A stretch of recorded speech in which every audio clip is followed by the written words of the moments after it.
Sesi terakhir rakyat bersuara. Saya mulai dari Bung Zuad, silakan. Kaget juga. Baik, terima kasih.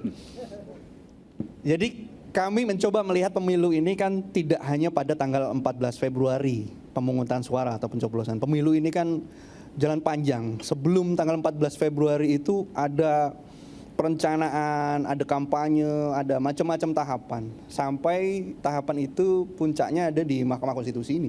Di Mahkamah Konstitusi bagian juga dari tahapan pemilu sebetulnya. Sorry, puncaknya tetap nanti ada di pelantikan. Nah, proses di MK ini menjadi bagian, salah satu tahapan dalam proses pemilu. Tapi lebih jauh daripada itu, saya akan coba mulai begini teman-teman, bahwa kalau kita buka lebih luas lagi gitu ya, landscape pemilu ini kan kita tidak bisa melepaskan dari lini masa menuju ke 2024 gitu. Kita masih ingat bagaimana kemudian wacana soal 3 periode. Kita masih ingat setelah 3 periode tidak jadi, lalu ada wacana perpanjangan masa jabatan.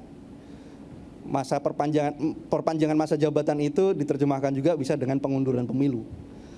Tidak jadi lagi, kemudian sampailah kita pada putusan MK 90. Nah, ini kan satu kronologis kejadian yang tidak bisa kita abaikan begitu saja.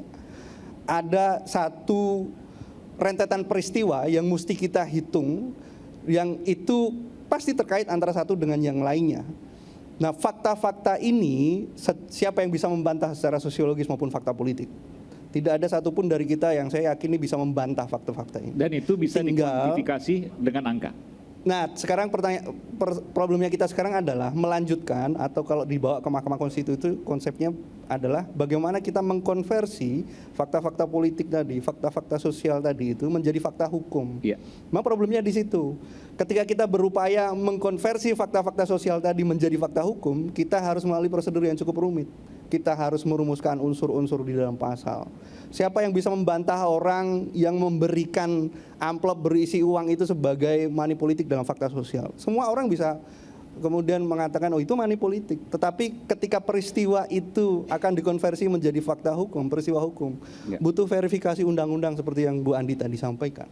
Nah, itu yang kita hari ini akan lakukan di Mahkamah Konstitusi. Dan yakin bahwa itu ada buktinya semua, 01 punya semua. Yang pasti 01 kami percaya yakin karena kami bisa menjelaskan argumentasinya secara terang benderang. Tinggal sekarang persoalannya seberapa berani hakim Mahkamah Konstitusi itu untuk berdiri di atas kemandiriannya, kemerdekaannya sebagai hakim, dan seberapa mampu hakim konstitusi untuk berpihak pada keadilan. Terima kasih. Kita berikan tepuk tangan. Mbak Andi, silakan. Ya, jadi kalau menanggapi beberapa hal tadi, pertama mengenai putusan MK mengenai umur ya, itu kan sudah kita pahami bersama, sudah jelas mengganti narasi pasal dalam undang-undang sehingga dia otomatis berlaku sejak diucapkan oleh hakim Mahkamah Konstitusi dan langsung diberlakukan. Soal administrasi itu adalah sesuatu yang harus mengikuti putusan MK, sehingga menurut saya KPU tidak melakukan perubahan PKPU-nya itu memang tidak memungkinkan waktunya saat itu menurut saya, karena harus RDP dulu ke Komisi 2, baru dikirim lagi ke Kementerian Hukum HAM untuk diterbitkan dan seterusnya. Tapi prinsipnya bahwa ketika pasal itu sudah dicabut oleh MK, maka semua rentetan turunannya juga tercabut. Nah, yang kedua terkait dengan saya dari tanggal 28 Februari sampai dengan 20 Maret itu menjadi saksi Partai Demokrat di KPU RI, dan di situ juga semua ada saksi pasangan calon 1, 2, dan 3, dan tahu persis apa yang disoal oleh masing-masing saksi pasangan calon. Tidak ada yang menurut saya signifikan yang disoal dalam pleno nasional KPU, sehingga kalau kemudian ke MK menurut saya sih sudah jalurnya ya, secara aturan memang sudah jalurnya ke sana ketika sudah menempuh keberatan di KPU, gugatan di Bawaslu dan seterusnya, terakhir ke MK adalah memang gugatan mengenai hasil. Tapi kalau bernarasi saja seperti di KPU itu memang sempat juga kita mendengarkan ada narasi saja, tidak membuktikan ini misalnya hilang suara berapa atau ada penggelembungan suaranya siapa, itu harus dibuktikan dengan data-data juga. Kemudian kalau misalnya menyoal, maksudnya narasi gimana nih? Hanya bernarasi Tapi kan punya bukti. Iya, narasi kalau tidak ada bukti tidak bisa ditindaklanjuti oleh KPU. Begitu juga dengan Maksudnya bukti Bawaslu. seperti apa? Misalnya A, B, C ada narasi ini, lalu kemudian buktinya bilang ini. curang, Iya, tapi nggak bisa tidak ada bukti menunjukkan membuktikan hitung-hitungan curangnya curangnya. misalnya gitu. Atau Angka berarti mengatakan ini, angka. KPU misalnya Angka, oke. salah gitu kan. Tapi Oke. membuktikannya seperti apa itu tidak Jadi ini disertai. spesifik ke angka maksudnya ya? Ya, Oke. tapi saya paham mungkin saksi waktu itu memang tidak dibekali juga secara komplit oleh timnya ya. Oleh karena itu mungkin menurut saya sudah tepat bahwa ujungnya memang Mahkamah Konstitusi untuk melakukan gugatan terhadap hasil. Saya yakin bahwa Hakim MK akan melakukan proses peradilan, pemeriksaan dan lain-lain, apalagi memutuskan nanti tidak keluar dari Oke, baik. koridor-koridor undang-undang yang mengatur tentang MK itu sendiri, bahwa gugatan atau sengketa hasil ini adalah memang ranahnya di MK yang tidak bisa lagi diganggu-gugat oleh siapapun. Tapi saya yakin juga bahwa Hakim MK pasti, ya kami yakin bahwa Hakim MK itu akan tidak keluar dari koridor yang diamanatkan oleh undang-undang, di mana kewenangannya adalah memutuskan sengketa hasil, bukan sengketa proses dan seterusnya, tapi hasil. Meskipun saya mengatakan tadi bahwa ada beberapa klausul yang pernah terjadi, misalnya Hakim MK di berbagai periode ini memiliki perbedaan-perbedaan paham dan prinsip dalam memutuskan perkara-perkara, Ya, ya. tapi itu bukan pilpres tapi pilkada. Ya, ya, Nah nanti kalau yang terakhir dari saya masalah nepotisme, tidak ada yang dilanggar oleh KPU terkait nepotisme di pilpres, tidak ada yang dilanggar oleh Bawaslu, tidak ada yang dilanggar oleh partai politik pengusung capres Prabowo Gibran, karena memang dibenarkan dan dibolehkan untuk mengusung. Saya ingat bahwa ada undang-undang pilkada dulu yang melarang keluarga kepala daerah untuk maju calon kepala daerah. Tetapi ketika di judicial review oleh seorang kepala daerah atau anak kepala daerah ke MK, MK mengabulkan bahwa boleh istri, boleh anak, boleh apa saja itu untuk maju calon pilkada. Nah oleh karena itu, karena MK mandang bahwa siapapun punya hak konstitusi, dia anak siapapun, mau anak presiden, anak petani, anak siapa, punya hak yang sama secara konstitusi Ya. untuk maju dalam konsentrasi Intinya berpolitik. semua sudah Jadi dijawab. Prabowo dan Gibran menjadi wakil presiden adalah sah secara konstitusi dan secara undang-undang. Tidak ada yang dilanggar dalam konteks ini. Baik. Bung Jiko silakan. Saya ingin mengatakan yang utama adalah ketika bicara soal demokrasi, kita bicara beyond this election. Melampaui apa yang terjadi dalam pemilu ini. Apa yang dilakukan oleh TPN Ganjar Mahfud dan mungkin juga sedang dilakukan oleh Paslon 01 untuk melaporkan ini, menggugat ini di Mahkamah Konstitusi, tidak semerta-merta hanya bicara soal hasil. Kita bicara soal demokrasi kita ke depan seperti disampaikan oleh Bang Rey tadi. Kita menginginkan negeri kita ini berjalan sesuai koridornya. Koridor demokrasi yang sudah kita pilih. Jangan sampai orang-orang yang menikmati hasil reformasi, yang salah satu hasil dari reformasi adalah demokratisasi di negeri ini. Contohnya seperti Presiden Joko Widodo, sehingga dia bisa dipilih langsung sebagai seorang presiden. Dia menikmati hasil reformasi, yaitu demokrasi. Dia sebagai penikmat demokrasi, tapi dia tidak percaya pada demokrasi itu sendiri. Dengan cara apa? Dia melakukan hal-hal yang sifatnya melanggar dari agenda-agenda reformasi seperti korupsi, kolusi, dan nepotisme. Hal-hal yang terkait dengan abuse of power. Nah ini termasuk apa yang kita akan bawa ke MK. Dan kalau dikatakan ini tidak terkait dengan hasil pemilu, ini terkait dengan hasil pemilu. Apa yang dilakukan membuat efek hasil pemilu itu sendiri. Nah Oke. ini yang akan kita buktikan di Mahkamah Konstitusi. Baik. Dan tidak Ya. serta-merta hanya bicara menang dan kalah, kita bicara tentang masa depan adik-adik sekalian yang tadi disampaikan untuk bisa bertarung secara fair, secara adil, secara jujur dengan siapapun yang ada di negeri ini. Oke. Terima kasih. Baik. Bung Kodari silakan. Pertama, ya saya kira kalau tidak mengikuti format yang sudah diberikan oleh Mahkamah Konstitusi ya, mendalilkan mengenai angka yang mengubah hasil, saya kira ini akan sangat berat untuk bisa dikabulkan oleh Mahkamah Konstitusi. Yang kedua, saya kira Hakim MK juga akan sangat logis bahwa soal mendiskualifikasi itu harusnya kalau memang betul-betul ada masalah secara substansi itu sudah dilakukan proses hukumnya pada saat Prabowo Gibran melakukan pendaftaran. Jadi ini ya ketika dilakukan setelah hasil, maka ini cuman modus aja supaya bisa menang. Apalagi kelihatan dari petitanya bahwa 02 nggak boleh ikut, cuman boleh 01 sama 03. Kelihatan berusaha untuk cari menangnya. Dan yang ketiga, saya kira Hakim Konstitusi akan sangat melihat juga hasil-hasil coblosan di luar negeri, di mana tidak ada bansos, tidak ada TNI Polri, tidak ada kepala desa, ya, ternyata angkanya 02 mencapai angka 63,7%. Tetap menang bahkan lebih tinggi lagi. Jadi semua argumentasi soal bansos, penyalahgunaan aparatur negara dan kepala desa segala macam itu dengan sendirinya gagal. Sorry ya. Bung Ferry silakan.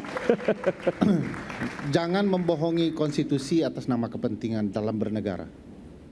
Bagi saya itu kredo yang paling utama dalam berpolitik. Pak SBY, presiden yang patut dicontoh soal narasi relasi kekeluargaan. Tidak ada satu anaknya duduk di kekuasaan ketika dia berkuasa. Dan bayangkan sakit hatinya Mas AHY ya, harus bergabung kepada Presiden Joko Widodo yang hendak menghancur leburkan partai politik. Ada kepentingan yang selalu berbicara, kepentingan masa depan, kepentingan politik. Tetapi atas nama konstitusi jangan bohongi hati nurani. Termasuk jangan Mahkamah Konstitusi berbohong bahwa di mana saja dispute election itu pasti bicara proses. Sejak kapan bicara angka-angka ini muncul kalau tidak permainan teman-teman partai politik di dalam undang-undang pemilu? Bahkan ya, kecurangan dalam sepak bola pun tidak bicara soal angka-angka. Misalnya kecurangan permainan skor di Liga Italia. Kapan bicara angka-angka? Mereka bicara apakah wasit curang, pemain terlibat, pemilik klub terlibat, bandar judi terlibat. Hari ini kalau Mahkamah Konstitusi bicara skor saja, angka-angka, berarti Mahkamah Konstitusi jauh lebih tertinggal dibandingkan bagaimana mengadili dalam dunia sepak bola. Padahal yang dijaga Mahkamah Konstitusi adalah nilai berkonstitusi. Jadi sekali lagi bahkan mahkamah pun tidak boleh berbohong di hadapan konstitusi. Sekian, terima kasih. Bung Rey terakhir, ada yang disampaikan? Boleh, silakan. Masih ada kesempatan? Silakan. Alhamdulillah. Satu, kawan-kawan sekalian ya. Kalau orang ke jalanan, pasti diledekin. Pakai jalurnya dong. Kan selalu begitu tuh. Orang protesnya di jalanan, ya pakai jalanan, ke jalurnya dong. Orang ke MK, dibilang ini main-main nih. Terus orang mau kemana? Di jalanan tidak boleh, ke MK disebut main-mainan. Gitu.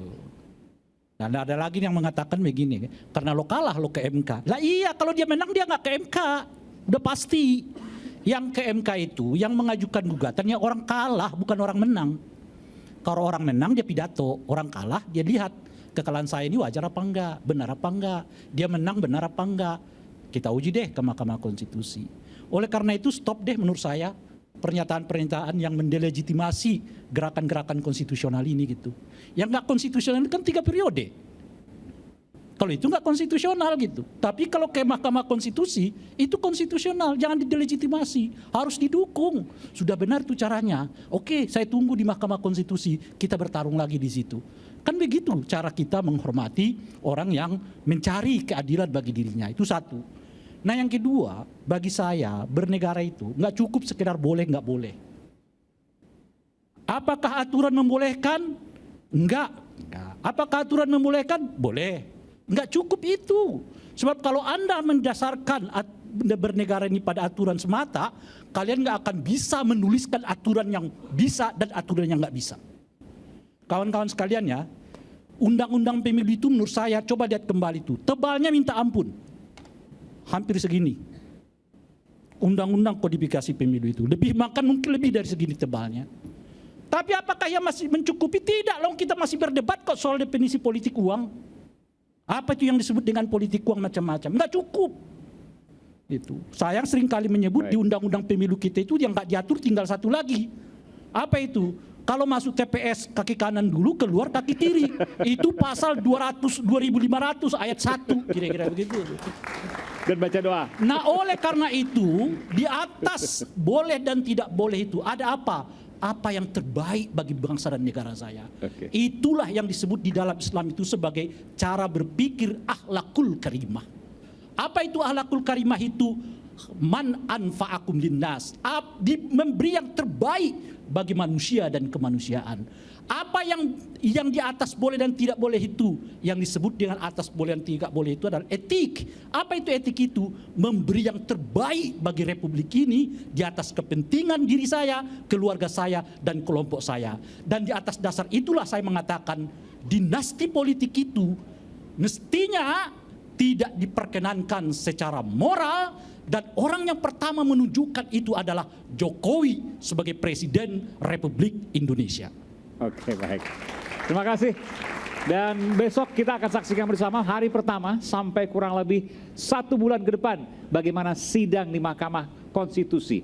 Mahkamah Konstitusi kembali diuji, jutaan pasang mata akan tertuju pada persidangan. Ini adalah akhir dari Rakyat Bersuara. Saya Aiman Wicaksono dan juga kerabat kerja yang bertugas mengucapkan terima kasih. Sampai jumpa pekan depan. Salam.